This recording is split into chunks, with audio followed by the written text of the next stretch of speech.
Hello everyone! Gusto ko lang pong ipakilala sa inyo ang nakilala natin na isang tatay at isang nanay dito sa Kamastilisan, Calaca, Batangas. Kaso nga lang po, tinawag ko lang silang tatay at nanay, but in fact, ang katotohanan po is wala silang mga anak, hindi sila nag-asawa. So parehas silang matandang dalaga at matandang binata, si tatay at nanay. Sinabi po ang kalagayan nila sa akin ng isa sa ating mga followers na nangangailangan sila ng gamot kasi sapagkat sila ay may sakit. So nung pinuntahan natin sila, si tatay na halos hindi siya makapagsalita kasi sa aking experience or sa aking assessment as a nurse, yung bang punong-puno siya ng plema. Yung nabibili nyo, yan lang. February 21 pa to eh. Hindi nyo naiinom pa po. Yan lang. O kasi dalawa yung antibiotic na nireseta sa inyo eh. So, sinasabi niya or trying to say na ang mga antibiotics niya hindi nabili, ang mga gamot niya hindi po nabili. Tinignan ko ang result ng kanyang x-ray. Doon ko po nakita na meron siyang bilateral pneumonia. Ibig sabihin, yung dalawa, right and left ng lungs niya ay mayroon pong pneumonia. Pati nga po yung x-ray. X-ray po ba ito? Nurse po ako. Hindi naman po ako doktor. Kaya naman yung nakakaintindi lang ako ng konti. Yan.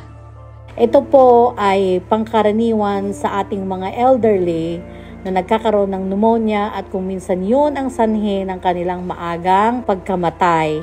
So yung the fact na walang voice si tatay, ibig sabihin, yung matindi na talaga yung plema na bumabalot sa lungs niya hanggang sa kanyang lalamunan na. Nakita ko sa mga papeles na binigay niya sa akin na nung December, pa-check up na rin siya at naresetahan ng antibiotic, kaso po hindi po nabili kasi nga po wala naman po mapagkukuhanan yung dalawang elderly. Luwag ng ubo. Yung mga kamag-anak naman, yung mga pamangkin is kahit pag gusto nilang makatulong pero syempre may mga sariling pamilya at kinulang din sila sa budget. Kaya naulit-ulit siya na pinatingin sa doktor at ayun nga, meron na namang panibagong antibiotics na reseta pero this time dalawa na pong klase ng antibiotic. At saka yung isa is pampalambot ng plema para mai-expectorate niya o para maiubo niya yung plema.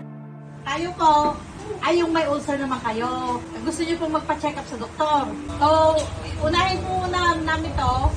Pag may time kami sa Monday, dalhin, kung gusto niyo, punta kayo ng doktor. Para maresitahan kayo talaga. Tulong na po namin yun. Sige po. So, babalik po namin ito bukas para mabigyan. Ayun si Nanay, pasalamat. Pasalamat din niya. So, binili po natin yon. Medyo may kamahalan din po, pero binili natin. We make sure na lahat ng antibiotics niya, yung dalawang klaseng yon, at yung expectorant niya, nabili natin. Pupo kayo tayo.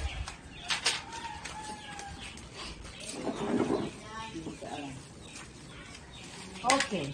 So, kaya lang sabi ko, sa x-ray niyo may pneumonia kayo.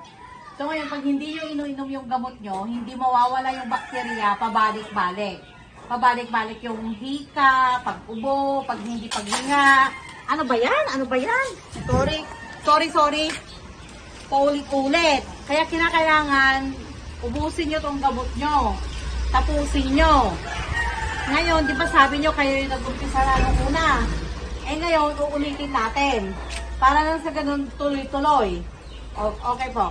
So, ito yung unang antibiotics. Ito ay pang 7 araw. 7 araw na 2 beses sa isang araw.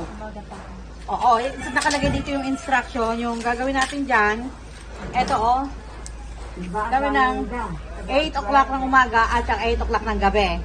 Pwede mo yung i-adjust, for example, kung gising sila 7 to 7. Ganyan.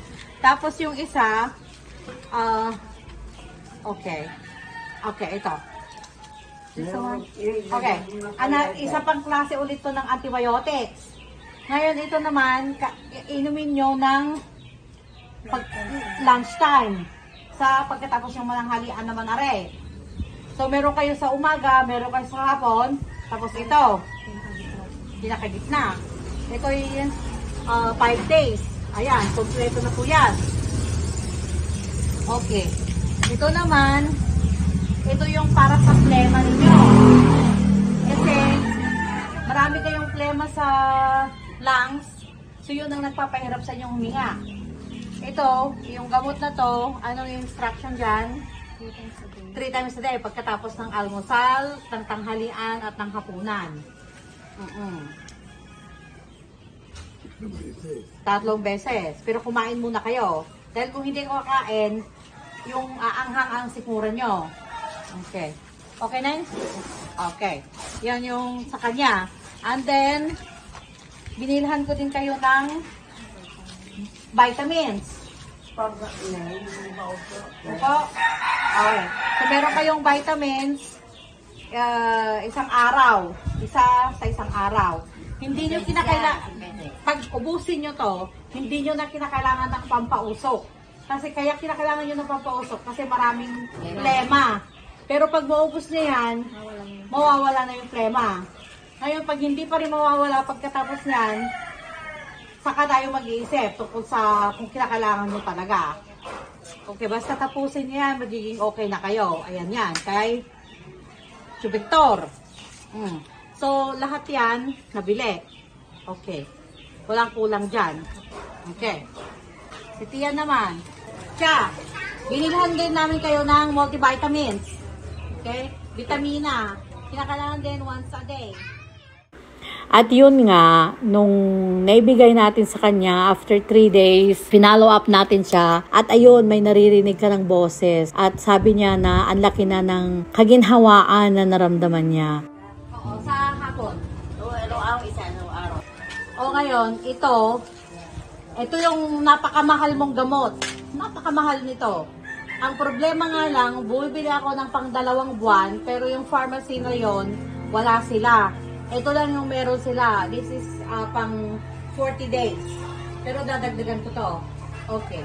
So ito, ang instruction niya, ito yun, once a day pagkatapos ng tanghalian. Okay, ito yung carvedilol. Ito, importante to para sa puso nyo. Kung, let's say, ito ang gamot na hindi niya pwedeng itigil. Unless sasabihin ng doktor na ibababa yung dosage o titigil, pero huwag nyo basta-basta titigil to. Kasi once na itinigil nyo to, ang mangyayari, tataas yung dugo niya, may stroke siya.